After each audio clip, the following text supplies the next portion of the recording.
Welcome back to Moneyline. We continue our conversation with the Transnet Chief Brian Molefe, looking now at his views on public sector professionals. Anyone who knows you will think of you more as a numbers guy. You were at the Public Investment Corporation, you've been at Treasury, you've worked and sat on a number of boards. How do you adjust from that to wearing a reflector jacket today? I'm a sort of a jack of all trades, not quite master of anything. I just make sure that I have my feet grounded on the ground and try to understand at the most basic level what needs to be done. And I find that once you understand what needs to be done at the most basic level, then things become easy. As what the chief engineer was saying here today, we want to make it possible for your grandmother to fix a broken locomotive. That's how simple it should be.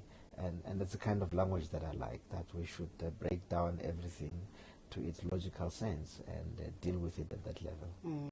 You've worked in largely in the public sector, but you have had some stints in the private sector. Is there a huge difference between the way the two think and the way the two operate? I haven't really worked extensively in the private sector. When I finished studying, before I finished studying, I was working for the ANC, and which was an NGO. So your first job really was your was first in an NGO, yes. And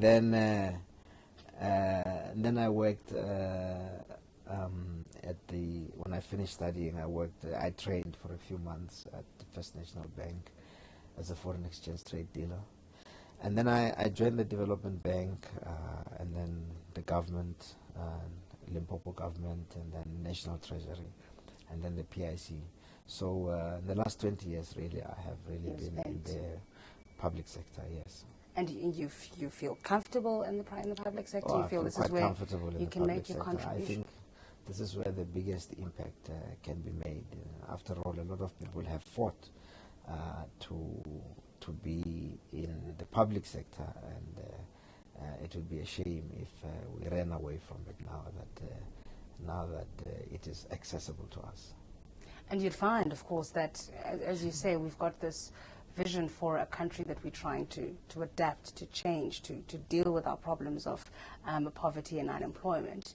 And if the public sector is where a lot of the change can be made, getting as many people in who are looking at transforming the way that it functions is going to be very, very important. What role do you think you can play in that? Well, I think that by example, the amount of time that we have put in the public sector, the successes that we have achieved, the myths that we have debunked. It is not true that a state-owned enterprise will always fail, or a government department will never be able to function simply because it is in the public sector. And I think that certainly myself and a few others have spent literally our entire careers trying to achieve excellence in the public service, excellence in state-owned entities, excellence in government departments, and that is what for me has been very important, much more important than in getting involved in very long and obfuscating debates, but actually getting down and doing things and showing that it is possible to do it from the public sector. It is possible for the public sector to innovate in the way that Transnet is innovating at the moment. But also when you were at the PIC, to show that as a public sector entity, you can actually hold even executives accountable on their boards to say, right, if we're going to invest the pensions of the public sector members, we've got to do it responsibly, and we've got to make sure that the companies are transformative. Was that your goal? Yes, and responsible, and are sensitive to the environment in which they operate, and are sensitive to where we come from and where we're going.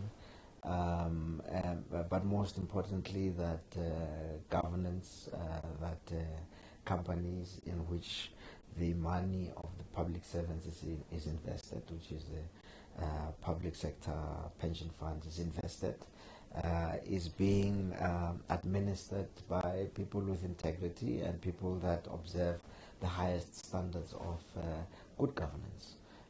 Because sometimes the private sector is known to have had spectacular failings. If you think of Enron and the other problems that we've had in the world. Yes, Yeah. yes, yes. What's your management style? Would you say that you are one who brings people in, or are you somebody who lets people get on with what they are supposed to be doing? How would you describe your? I don't know what people think of my management style. I'd like to think it's participative. But I don't know, maybe some people would say sometimes I'm a bit forceful. However, once I have decided on a course of action, for example, that this needs to be done, I tend to pursue it quite robustly, with everybody being sold the idea and making sure that everybody is taken along and it is executed. But it's participative, but I also like empowering people, leaving them to do what they're supposed to do and just commenting and intervening only when there are problems. But generally just giving direction, vision, and letting people's energies take over. Yeah. Remember when you were at the PIC and the whole Barlow World debacle happened, and I'll never forget, I think it was former DA leader Tony Leon who called you a bully. Yes. And you turned around and said, they can call me any name they like, but we have to get this done. And this is what needs to happen. Indeed. Indeed. So you don't mind what people call No, you? I don't mind at all what people... once I am convinced about the correctness of a course of action, it really, everything else matters very little as we pursue what is correct and what needs to be done. Your time at the Treasury must have given you quite a sense of just where things stand with the economy, what really needs to be done to get us to where we'd like to get to as a country.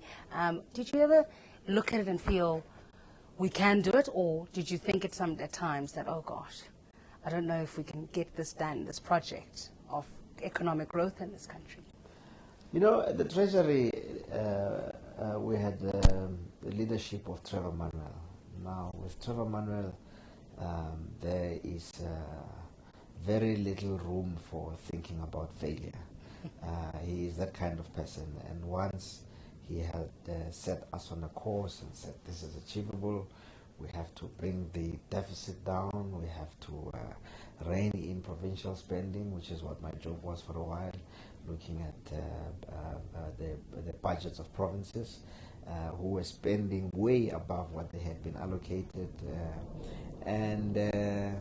Yeah, at the time, with that kind of leadership, there was really no time to even think about failure, because he was very visionary, but also sometimes a little forceful when it was necessary. So you're kind of similar in personality, would you say? No, I wouldn't say so.